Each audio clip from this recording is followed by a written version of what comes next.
કહેવાય છે ને, એક ફિલ્મના ગીતના શબ્દો છે, માં હી મંદિર માં હી પૂજા, માં સે બળકર કોઈ ન દૂજા.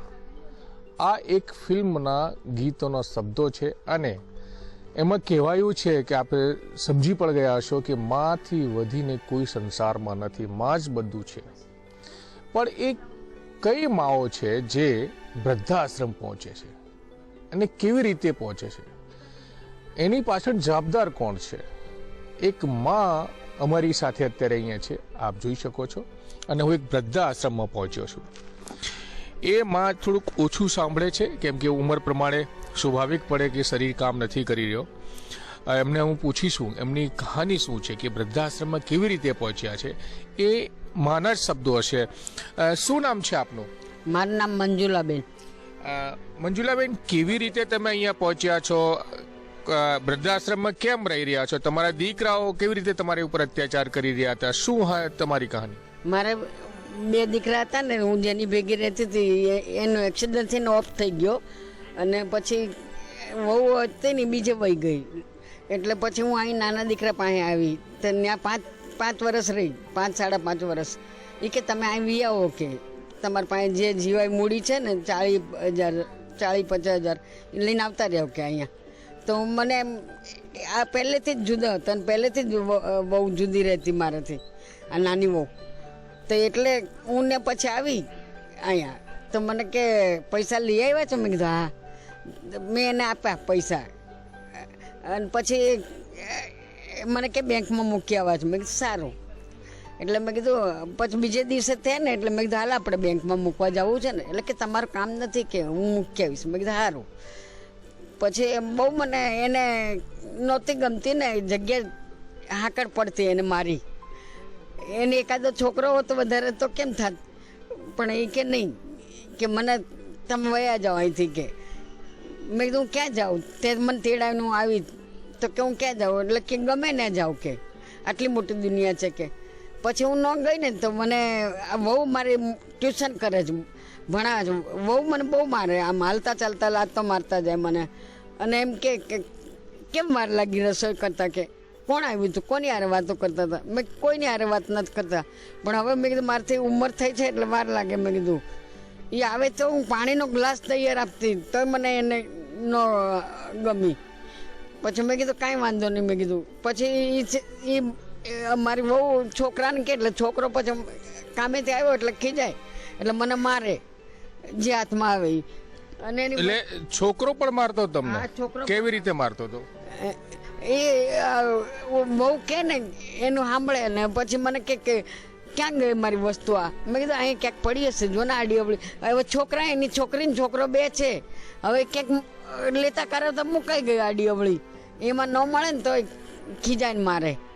જે હાથમાં આવે ને, પાણીનો બાટલો હોય તો પાણીનો બાટલો જે હોય. એક દિવસ એને છોકરાનો ટી શર્ટ ને ચડ્ડી ન જડી સ્કૂલની, એટલે એ દિવસે મેં નહોતા લીધા, મારી વહુએ લીધા હતા કપડાં. તો મેં કીધું તારી વહુને પૂછી જો. મેં કીધું એણે મૂક્યા છે. મેં નથી લીધા. મારી વહુ કે હું રસોઈ કરતી હતી, રોટલી કરતી ટિફિન એનું. મને કે ક્યાં છે એ? કે તો મેં કીધું ત્યાં હું હું આ રોટલી કરીને આપું છું. મેં કીધું તો એના પાસે ચા પીતા હતા ને, એ ચા મારી માથે નાખી દીધી ગરમ ગરમ. તો એટલે મેં કીધું હા. મેં કીધું બોલે એટલે કે કાંઈ નથી બળ્યા. કે બહુ ચા ગરમ. મેં કીધું આ બધું લાલ લાલ થઈ ગયું. મેં કીધું કાંઈ વાંધો નહીં. તો હું કાંઈ બોલી નહીં. દહીં છાશ લગાડીને અને કામ કરવા માંડી. પછી મેં એને છોકરાને ચડ્ડીની ગોતી આપી સ્કૂલની. મેં જો તે કાલ તું મૂકી હતી ને? પછી એને બહુ કે હા મેં મૂકી હતી પણ હું ભૂલી ગઈ. કે આ રીતે કરીને મને હેરાન કરે. તો અહીંયા તમે કેટલા ટાઈમથી રહો છો અને જે મધુબેન તમને અહીંયા રાખે છે કેવી રીતે રાખે છે? શું સેવા કરી રહ્યા છે તમારી? અહીંયા હવે એને 3-4 વર્ષ થયા મને. તો મને મધુબેન સારી રીતે સાચવે છે, બહુ જ. કાંઈ મને કામે ન કરવા દે. આ તો મને ટાઈમ પાસ ન થાય ને એટલે હું કહું મનથી થાય એટલું કરવા દે ને. મેં કીધું પહેલેથી મેં કામ કરેલું છે ને એટલે મેં કીધું મને નથી ગમતું. મેં કીધું અને કામ કરીએ તો આપણને ભૂખે લાગે એટલે હું થોડું ઘણું મારથી થાય ને, વાસણ છે એવું કરું થોડું ઘણું બસ. નકર મને મધુબેન ના પાડે કે નહીં કરવાનું તમારે કાંઈ. કે બહુ સાચો છે. એ મારા મધુબેન નહીં, મારો દીકરો છે, એ મારો ભગવાન છે. એણે મારો હાથ પકડ્યો. તો એક માની વેદના આપે સાંભળી છે અને હું ફરીથી જેટલું હું સમજી શક્યો કહી દઉં છું કે એમના 2 દીકરા છે અને મોટા દીકરા સાથે એ માતાજી પહેલાં રહેતા હતા. એ દીકરોનો એક્સિડન્ટમાં અવસાન થયું. ત્યાર પછી નાના દીકરા પાસે આવી ગયા હતા રહેવા માટે અને નાનો દીકરો અને એની વાઈફ કેવી રીતે એના ઉપર અત્યાચાર કરી રહ્યા હતા એ આપણે સાંભળ્યું. જો કે એમને એ પણ કહ્યું છે કે 40,000ની મૂડી એમની પાસે હતી તે પણ લઈ લીધી બેંકમાં મૂકવા બહાને અને ત્યાર પછી એમને એકલાએ મૂકી દીધા છે અને હાલ કેટલાક વર્ષોથી એ વૃદ્ધાશ્રમમાં રહે છે. હવે મધુબેન જ્યાં આ માતાજી આશ્રમ વૃદ્ધાશ્રમમાં રહે છે, મધુબેન અમારી સાથે છે. એમને પણ પૂછી લે કે તેઓ કેટલી આવી માતાઓની સેવા કરી રહ્યા છે ને કેટલા ટાઈમથી કરી રહ્યા છે ને બધાની હિસ્ટ્રી શું શું હોય છે. મધુબેન, જે તમે વૃદ્ધાશ્રમ ચલાવો છો, કેટલી માતાઓ એવી છે અને શું એ લોકોની હિસ્ટ્રી તમારી સામે આવે છે અને હિસ્ટ્રી સાંભળીને તમને શું લાગે છે કે સમાજ ક્યાં જઈ રહ્યો છે? નમસ્કાર. શાંતિદૂત મહિલા મંડળ વૃદ્ધાશ્રમ ઘટાકર, આજે મારે 13 વર્ષ વૃદ્ધાશ્રમને પૂરા થયા છે. તો મોટાભાગના માતાજી દુઃખી છે, પટેલના માતાજી, અને એટલા માર ખાઈને આવે છે તો દીકરાઓને માર નહીં મારવો જોઈએ. નકર કહેવામાં આવ્યું છે કે જે ભગવાન આપ્યું છે પટેલને આપેલું છે. પટેલની માં કોઈ વૃદ્ધાશ્રમના ન હોય. આજે પટેલની માતાઓ રોડ ઉપર ફેંકીને વયા જાય છે, એટલી હાલત કરી નાખે છે. ટોટલ તમારે જે વૃદ્ધાશ્રમ 2 વૃદ્ધાશ્રમ છે તો કેટલી માતાઓ અત્યારે તમે રહી રહ્યા તમારે ત્યાં છે ને કેવી રીતે તમે એમની સેવા કરો છો? આપણે લંબે હનુમાન રોડ ઉપર રામકૃષ્ણ સોસાયટીમાં આપણે જૂનું આશ્રમ છે, 13 વર્ષથી જે ચાલી રહ્યું છે. અને અમરોલીની અંદર અત્યારે નવું આશ્રમ બનાવ્યું છે. તો અહીંયા અત્યારે 7 માતાજી છે, ત્યાં 18 માતાજી છે અને 11 માતાજી દેવ થઈ ગયા છે. અને જ્યારે એમને જમવાની વ્યવસ્થા હોય કે બીમાર પડતા હોય ત્યારે કેવી રીતે સેવા કરો છો અને જ્યારે સ્વર્ગવાસ થઈ જાય છે, એમનો દેહાંત થઈ જાય ત્યારે કેવી રીતે એમની તમે પ્રક્રિયા કરો છો? જે કોઈ માતાજી બીમાર પડે છે તો આ આશ્રમની અંદર હું કોઈ નોકર ચાકર નથી રાખતા. હું પોતે મારા હાથથી જ માળીની સેવા કરું છું. અને જે કોઈ માતાજી દેવ થઈ જાય છે અને હું કાંધ આપી અને અંતિમ ક્રિયા બધી જ ટોટલ હું વિધિ પૂરી કરું છું. આ કામ કરવાથી કેટલી સંતુષ્ટિ મળે છે? કારણ કે આ જે માતાઓ તમારે ત્યાં આવે છે, જે સેવા જેમની આપ કરી રહ્યા છો કે દીકરાઓના ભોગ બનેલી માતાઓ છે, તો આપને કેવી સંતુષ્ટિ મળે છે?